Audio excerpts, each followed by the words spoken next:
Hey there, thank you for tuning in to yet another one of my YouTube videos. In today's video, we're going to be taking Darryl's interior from this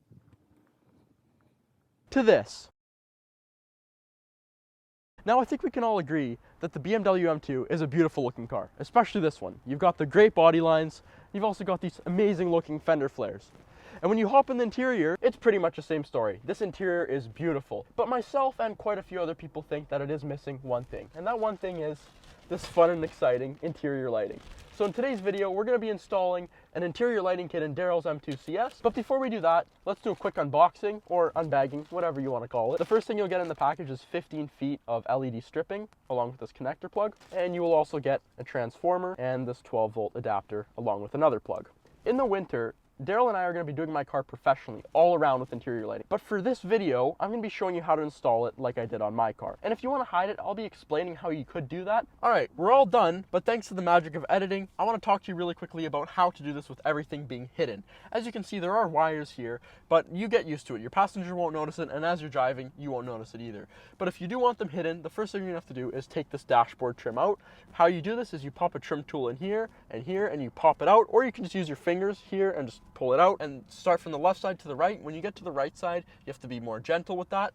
And then once this is off, there are going to be two screws right here to take the radio cluster out. The next thing you're going to have to do is find a power source, and the one that I'd use is this 12-volt socket right here, or I'd go into the fuse box and do a fuse tap. Either way is good, but I'm going to be showing you how to do the 12-volt. The first thing you're going to have to do is you're going to have to remove the trim piece right here, which is normally carbon fiber on the M cars, and there would be an armrest right here. On the CS, you'd have to remove this whole piece, which just pulls off. You take a trim tool and you pull it up very firmly, and then once this is off, there's access to bolts here. You're going to want to take those off, and then this whole trim piece is going to come out. So this is all one piece. You'll have access to this. You're going to want to take this off, and then you will have access to the 12-volt wires. Once you have access to the wires, you have a few options. You could use wire taps. You can also solder the wires on here into the two wires or onto the contacts of this, or like I said before, you could do a fuse tap instead. But just for the sake of this video, let's say you're using a 12-volt, so you connect them here, and then these wires can freely run all the way up into here like so. And then what you're going to want to do is you're going to want to bring it up either here, here, or here. If you're going to be wiring it properly, I'd put it here because that's going to be the hardest to notice. And once you're done with that, the install is the exact same for either way, so let's get straight into that. The first thing we're going to want to do is test if these actually work. Moment of truth.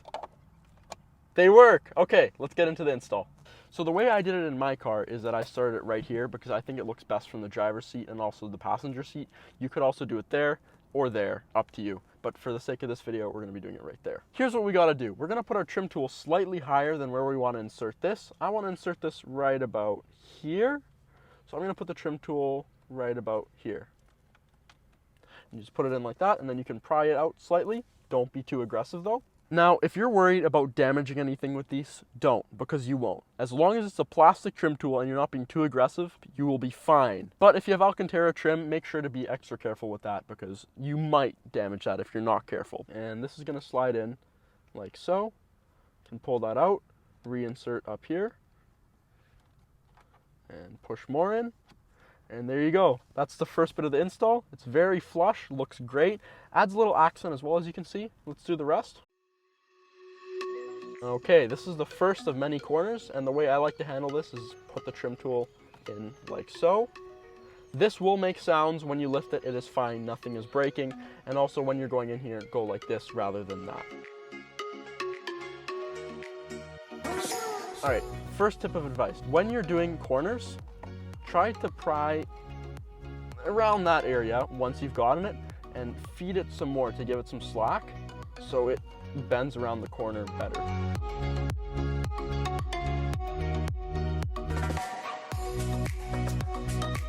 As you're coming around here, it is going to get a little bit tighter and you're going to want a different approach. You're not going to want to go like this, you're going to want to go like that. For this corner, we're going to want to pry in here or so. Make sure you're gentle if you have Alcantara.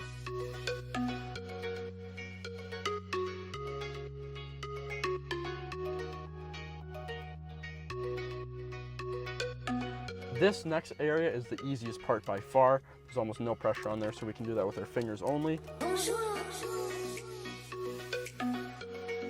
For this part, we're going to need a trim tool, and you're going to want to put it in on an angle, like so. For this bend right here, we're going to want to go almost straight up, like so.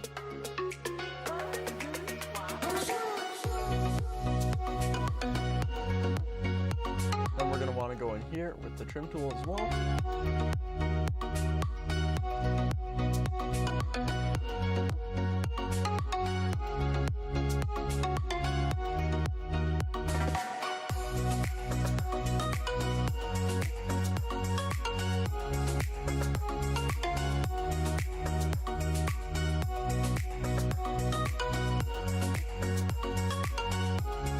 We're pretty much all done. We just need to cut this off and then tuck it in. Before you cut anything though, make sure you've done everything to your liking. Look at the whole dash, make sure there's no gaps, any excess, anything getting pushed in, because it might affect the amount of length that you need right there. So make sure everything's perfect and then you're good to go. We're all ready to cut this, so let's cut it slightly higher. And we're gonna cut it straight. Okay, I cut it a little bit too short, but I'm actually happy I did because I wanna show you something very interesting. On my M2, what I did was I actually put this slightly lower now that I think of it, and this was on an angle, and this went up more, and it looked very good. It was very clean, and it looked uninterrupted. Here, it's kind of flat, and it doesn't look as good. So if you're gonna be doing this with the wires exposed, it would be better if you can put this piece in a way that it can be slightly bent, and then it will look better, because this will be able to hit right to there and it'll be uninterrupted, continuous. It'll look very good. There's one thing I want to say really quick. The way we're doing it here where the wire is exposed, we're going to want to cut this flat. If you're going to be hardwiring them or using the fuse or whatever method you'd like, your wire is going to be coming out of the dash and on an angle. And to make it look as clean as possible, when you're cutting the wire, make sure it's on an angle so that it will be able to fit something like that. It's going to look a lot cleaner than if it were just straight. See, then there'd be a gap. So I hope you get what I'm talking about there.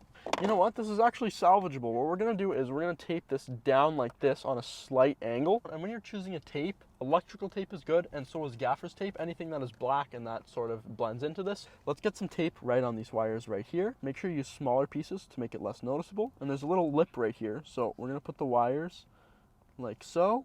And we are going to put that right under the lip to make it less noticeable. There we go. And as you can see up here, I have bent this. So if this was just a millimeter longer, it would look like it was continuous. Get this positioned on the flat part, and then let's tape that like so. We can get another piece right there too, just for some extra stability. For this transformer, we're going to need to use some double-sided tape. The way I do this is I stick it on the side back here and just hold it for about 15 seconds. And then these wires are going to be hanging everywhere. So what you're going to want to do is you're going to want to tuck them up in here, and I'll show you how to do that without them being noticed. The first piece of tape you can go on.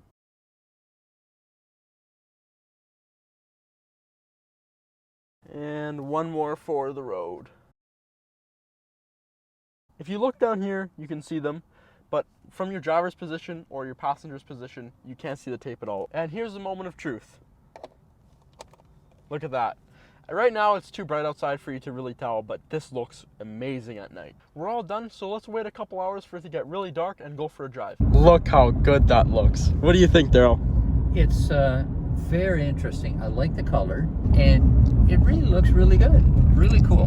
By the way, really quickly, I know the clip at the start of this video was my M2 with the floor lighting. So if you'd like a tutorial on how to do the floor lighting, I'll be happy to make one. Just let me know in the comments below. Something Darryl and I were talking about off camera a couple minutes ago was that red would look really good in this car. So if Darryl does decide to keep the interior lighting, I think we're gonna have to put red in, which is gonna look really good, especially with the CS red stitching. Definitely, it's got to go red. Yeah. It's really, really interesting how easy it is to install in the spacing between the trim and the dash. That's pretty cool. Lamborghini Urus with underglow too? Wow, okay. That is cool. Not as cool as this though. All right, let's quickly hop into my car and get a few clips with the floor lighting and then also the dash lighting. Here is my beautifully lit interior. I mean, look at this. This looks like a spaceship. We've got my shift lights, which aren't on right now, but let me get them on. Look at that. Look how beautiful that looks. Then we've got this beautiful interior lighting strip, the footlights, and overall it just looks so good. The POV view. Just looking at this like this, wow, this looks beautiful. Let me actually show you. This is how it would look from my POV, and it looks amazing. Just look at that. That's what I look down at. Beautiful. And with that, this is the end of today's video. I really hope you enjoyed it, and as you can see, interior lighting or ambient lighting adds so much more to the BMW M2 interiors, which are beautiful from factory, but as some could say, are lacking in the interior lighting department. With that being said, I post every Thursday at 9 a.m., and Darryl and I, and also our cars, would be extremely happy if you subscribe to our YouTube channel. And also if you'd like to see the full custom interior lighting video, which will be definitely on my car and maybe on Darryl's, you will need to subscribe to get notified when I post that. Anyways, I really hope you have a fantastic rest of your week, and I hope to see you in next week's video.